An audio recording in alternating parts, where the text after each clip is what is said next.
तो सबसे पहले हितेश्वर जी, बहुत बहुत स्वागत है लहरे पर आपका। नमस्कार। लहरे भोजपुरी देखने वालों को सबको मेरा हृदयपूर्वक प्रणाम करता हूँ सबको। हितेश्वर जी, क्या चल रहा है? जैसे कि 2022 की शुरुआत हो गई है, कई सारे प्रोजेक्ट्स आपके आने वाले होंगे, जैसे कि सोशल मीडिया पर हम देखते रहते हैं कि आ भी रहे हैं। फैन से क्या कहना चाहेंगे, आपके कौन कौन से प्रोजेक्ट्स आ रहे हैं?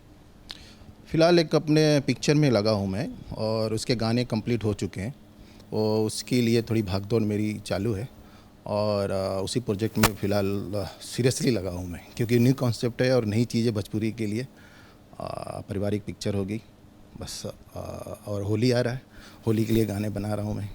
हितेश्वर जी, आपकी फिल्म आने वाली है, इस बारे में तो मुझे कोई जानकारी नहीं थी, लेकिन अभी आपने बताया, तो कुछ फिल्म के बारे में बताइए। फिल्म की स्टार कास्ट कौन होगी, फिल्म में और कौन कौन से कलाकार होंगे, आपका क्या किरदार होगा? इसमें तो फ़िलहाल मैं ही फाइनल हूँ एज ए हीरो। पिक्चर है मेरे ऊपर ही पिक्चर है, जैसा मेरा हाव भाव है, जो मेरा लुक है। मैं एक रैपर हूँ, एक नई चीज़ लाने की कोशिश किया भोजपुरी में।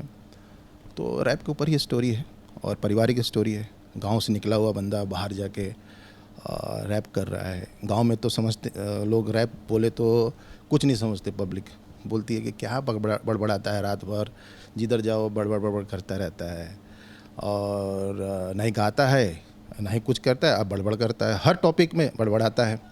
तो यही सब जो उतना महत्व तो गांव में लोग देते नहीं है उसको, लेकिन वो अपन अटल है अपनी बातों पे।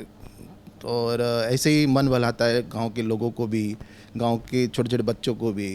गांव के कुछ ऐसे लोग होते हैं जो फ्री में बैठे होते हैं, उसको भी जाकर सुनाता है। तो वो काफ़ी वो उसको मोटिवेट करते हैं। अरे भाई तू मस्त कर रहा है, तू कुछ ना कुछ करेगा, ये तो तेरा चल जाएगा, तू चल जाएगा, तू अलग है भाई, तू अपने बारे में सोचा कर, तू अलग है। अब वो लोग मोटिवेट करते हैं। घर में मोटिवेट होता हूँ, क्योंकि घर में पिताजी तो नहीं चाहते हैं भाई तू कर। पिताजी ये चाहते भाई किसानी कर, और किसानी कर। जो अपना हम लोग का चल रहा है रिवाज, दान गेहूँ का और उपजाने का, इसी में तू लगा रहा बेटा। तो ये सब थोड़ा नोक झोंक है, उसी के बीच में से करते करते शहर तक पहुंच जाता हूं। और ये सब स्टोरी है, मज़ेदार स्टोरी है। जी। रियल में भी जानना चाहूँगी हितेश्वर जी, जैसे कि आए तो आपकी फिल्म की कहानी आपने बताई, रियल में जब आपने रैप शुरू किया तो क्या कमेंट्स मिलते थे आपको? जैसे कि आपने बताया, जैसे आपकी कहानी है कि रैप सॉन्ग सुनते थे तो लोग बोलते थे क्या बड़बड़ा रहा है, तो वैसे रियल में जब आपने रियल में शुरू किया था गाना, रैप सॉन्ग गाना शुरू किया था, तो कैसी प्रतिक्रिया लोगों से मिलती थी? देखिए, क्या अभी भी देखिए तो स्ट्रगल ही कर रहा हूँ भोजपुरी में, क्योंकि क्या मैं पैदाशी है मेरी बिहार की, बेतिया ज़िले से हूँ। और लेकिन पला भरा मैं मुंबई में हूँ, बड़ा मुंबई में हूँ। मुंबई का माहौल देखा मैंने, और हाई फाई से हो या लो फाई हो, हर चीज़ देखा। हाई फाई लो फाई सब देखा यहाँ पे, लेकिन मेरा मन अटका हुआ था वहीं भोजपुरी में। तो भोजपुरी में जब ये चीज़ें लेके जा रहा हूँ, लेके चलो रैप करूँगा, भोजपुरी में ही करूँगा, हिंदी में क्यों करूँगा? हालांकि 3-4 गाने मेरे हिंदी में भी हैं। ये स्ट्रगल मेरे को भोजपुरी में अभी भी करना को मिलता है, कि यहाँ पे लोग अभी भी उस चीज़ को नहीं समझते रैप को। यहाँ पे मैं कह रहा हूँ ना, यहाँ पे एक्चुअली यहाँ स्ट्रगल कर रहा हूँ मैं। अपने मर्जी हूँ, अपने मर्जी का मालिक हूँ, अपना कर रहा हूँ। यूट्यूब जिंदाबाद, आप लोग जिंदाबाद। तो कहाँ किसी के पास पीछे पीछे भागने की ज़रूरत है ही नहीं मुझे, और ना ही मुझे किसी के आगे पीछे जाके रिक्वेस्ट करनी है। जिनको जिस दिन मेरा टैलेंट लगेगा उस दिन बुलाएंगे, और उनको मैं सम्मान करूँगा, बिल्कुल जाके उन गाना भी गाऊँगा, और जो है सो जैसा हूँ वैसा करूँगा। कहीं ना कहीं आप कह रहे हैं कि आपको सपोर्ट नहीं किया जा रहा है, जो आपका टैलेंट है, जैसे कि आप रैप सॉन्ग से मशहूर है, उसको लेकर आपको सपोर्ट नहीं किया जा रहा है, उसके बारे में आप कह रहे हैं? हाँ, देखिए सपोर्ट क्या है कि यहाँ पे देखिए, सच बोलूँ तो भोजपुरी में एक परिवार है, परिवार की तरह सब लोग हैं। लेकिन वो परिवार के लोग हमारे साइड थोड़ा ध्यान, जानते सब है लेकिन मटियाते हैं। मैं कितनी बार बोला हूँ, मटियाते इसलिए कि भाई उनको लगता है भैया ये कौन है, कहाँ से है, किसके थ्रू आया है, इसके पीछे कौन है, कौन प्रोड्यूसर है, कौन डायरेक्टर है, कौन पीआर है। ये पहले ये लोग पहले देखिए टैलेंट नहीं देखते, ये अगर आया है तो किसके साथ आया है, इसका गॉड फादर कौन है, कौन पीआरओ है, ये सब पूछते हैं। भाई हमारा कोई नहीं है भाई, सही बोले तो मैं आया हूँ, फिर बाद में कोई अपनी, हमारे पीआर के लोग भी हैं जो दिल से मदद करते हैं, उनके साथ हूँ मैं बिल्कुल। लेकिन बहुत लोग दिल से साथ भी नहीं देते हैं, क्योंकि वो भाई इसलिए नहीं देते हैं कि वो मतलब कि उनका मन चढ़ा हुआ है, क्योंकि इनके पास तरह तरह के पकवान खाते हैं, तरह तरह के बड़े बड़े स्टार में जगह रहते हैं, तो उनका मैं इतना भरपाई नहीं कर पाऊँगा किसी को, मतलब जाके 5 स्टार में खिलाना पिलाना, ये हमारे बस की बात नहीं, हमारे पास उतने पैसे नहीं हैं। मैं अभी स्टार्ट कर रहा हूँ अपनी कैरियर, मैं छोटे मोटे जितने हैं उसी में से अपना काम चला रहा हूँ। हालांकि मेरे को ऑडियंस के लिए कुछ देना है, भोजपुरी रैप करता हूँ, तो जो टीनेजर्स हैं, जो नए नए लड़के आ रहे हैं बिहार से, हम चाहते हैं कि वो रैपर बने, उनकी हमारे यहाँ उनकी फिर जमावड़ा हो, वो लोग भी अपनी कैरियर बनाएं। जब तक मेरी नहीं बनेगी तो उनकी कैसे बनेगी?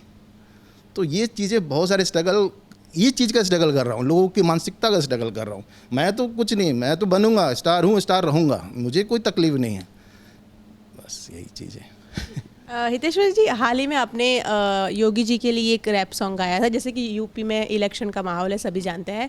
दिनेश जी से आप मिले थे, आपने उनके हाथों आपका एक गाना भी लॉन्च किया गया, तो उसके बारे में कुछ बताइए। योगी बाबा का जो कार्य है, काम किया है उन्होंने यूपी के लिए, एक किसी को बोलने की ज़रूरत नहीं है, सबको पता है, और वो काम के आधार पे ही वो जीतेंगे 100%, कोई उनको रोक भी नहीं पाएगा। तो जो चढ़ते हुए सूरज हैं और भी चढ़ेंगे, कल लोग देश के प्रधानमंत्री भी बनेंगे, जहाँ तक मुझे दिख रहा है, और उनके लिए गाना भी बहुत सौभाग्य की बात है मेरे लिए। तो मैंने ऐसे ही गुनगुना के गाना गाया था। एक जगह मैं नेहरू जी से मिला था किसी इवेंट में, तो भैया हमने एक गाना बनाया है योगी जी के लिए, ऐसी ऐसी बात है। तो बोले जरा मुखड़ा सुनाओ, कल मतलब मुखड़ा सुनाया कि यूपी की यही पुकार, बाबा आए बार बार, सबने मिलकर ठाना है, योगी को जिताना है। जब मैंने बोला, भैया बोले कि अरे बहुत बढ़िया गाना है, अच्छा है। मतलब भैया आपके हाथों में लॉन्च करना चाहता हूँ ये गाने को। तो मैंने बिल्कुल मैं करूँगा, और भैया ने उसे समय दिया, टाइम दिया, और हम चले गए भैया के शूट की जगह पे, वहाँ भैया ने किया और बड़ा अच्छा लगा। ये लोग मोटिवेट करते हैं हम जैसे कलाकार को, भाई जीवन भर उनका मैं मतलब आभारी रहूँगा भैया के लिए, कि वो एक आए दिल से हमारी मदद करने के लिए, बड़ा अच्छा लगा मेरे को। क्या कहा आप, जैसे सेट पे उनसे मिलने के लिए गए, आपने अपना गाना भी सुनाया, उनके हाथों आपका गाना लॉन्च भी हुआ, तो उन्होंने क्या प्रतिक्रिया दी इस गाने को लेकर? उन्होंने बड़ा अच्छा बोले कि ये सब चीज़ें तुम कर रहे हो रहा है, ये सब हो रहा है, वो चल रहा है, वही चीज़ तुम गलत नहीं, एकदम सही हो। और बाबा का ये सब कर ही रहे हैं, मतलब जो कर रहे हैं वो बोल रहे हो, तो इसमें सांच को आँच नहीं है, इस क्या दिक्कत है? बहुत अच्छा किए हो, शाबाश, बहुत बढ़िया। हितेश्वर जी, जैसे कि होली का माहौल है, होली आने वाला है, बहुत सारे भोजपुरी में गाने आ रहे हैं, बहुत सारे कलाकारों के गाने आ रहे हैं, आपकी कुछ प्लानिंग है होली को लेकर, रैप सॉन्ग होली अंदाज में, होली अंदाज के लिए कुछ? हाँ, पिछले बार गाना एक बनाया था, इस बार ही बनाऊंगा गाना, तो उसकी अभी लिरिक्स फाइनल हुआ है, और म्यूज़िक प्रोग्रामिंग कर रहे हैं बैठ के।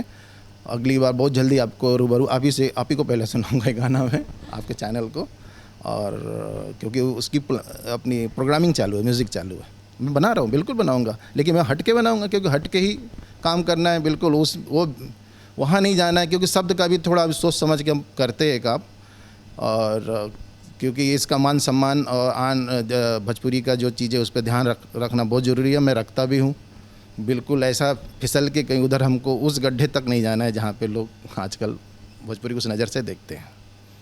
हितेश्वर जी, एक सवाल मेरा ये भी है कि जैसे कि आपको रैप सॉन्ग का बहुत शौक था, इसलिए आपने रैप सॉन्ग की शुरुआत की, भोजपुरी ही क्यों चुना आपने? आप बॉलीवुड भी जा सकते थे, बॉलीवुड में तो वैसे ही रैप सॉन्ग का क्रेज़ है, लोग बहुत पसंद करते हैं।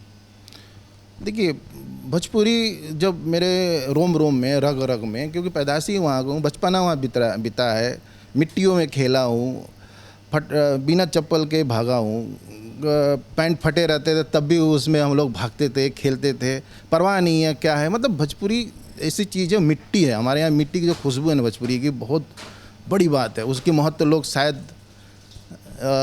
वो नहीं समझते हैं लोग, और मैं समझता हूँ उस चीज़ को। भोजपुरी में रैप करना मेरे सौभाग्य की बात है, क्योंकि मेरे मिट्टी की बात है, मेरी जगह की बात है, मेरे कर्म मतलब जन्मभूमि की बात है, इसलिए चुना, क्योंकि मुझे अच्छा लगता है, कॉन्फिडेंस आता है कि यहाँ पे रैप करके उसको एक कुछ हासिल कर लूँ, अच्छी चीज़, पद्मश्री हासिल कर लूँ, तो मेरे को बड़ा खुशी होगी। बड़ी बात बोल दिया आपको। हालांकि लोग ध्यान नहीं देते, फिर भी बोल रहा हूँ।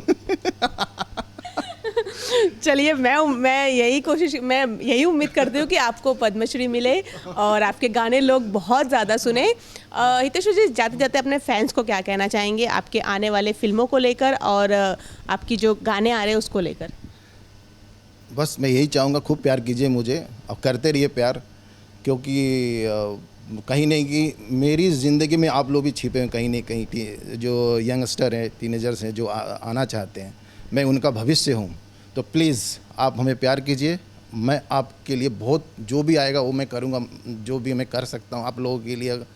और रह गई ऑडियंस के बाद, प्लीज़ हमें भी आप जैसे पवन जी हैं, जैसे खेसारी जी हैं, जैसे और भी कलाकार, वैसे हमको भी इज्जत कीजिए, प्यार कीजिए, मोहब्बत दीजिए। बस, प्रणाम। Thank you so much Hiteshwar ji, आपके आने वाली सारे प्रोजेक्ट्स के लिए ढेरों शुभकामनाएं। Thank you so much Pooja ji, आपसे मिल के बहुत अच्छा लगा आफ्टर लॉन्ग टाइम, कोरोना के बाद। और हंसता हुआ चेहरा ऐसे ही बने रहिए, ऐसे ही रहिए जीवन भर। Thank you so much. Thank you so much.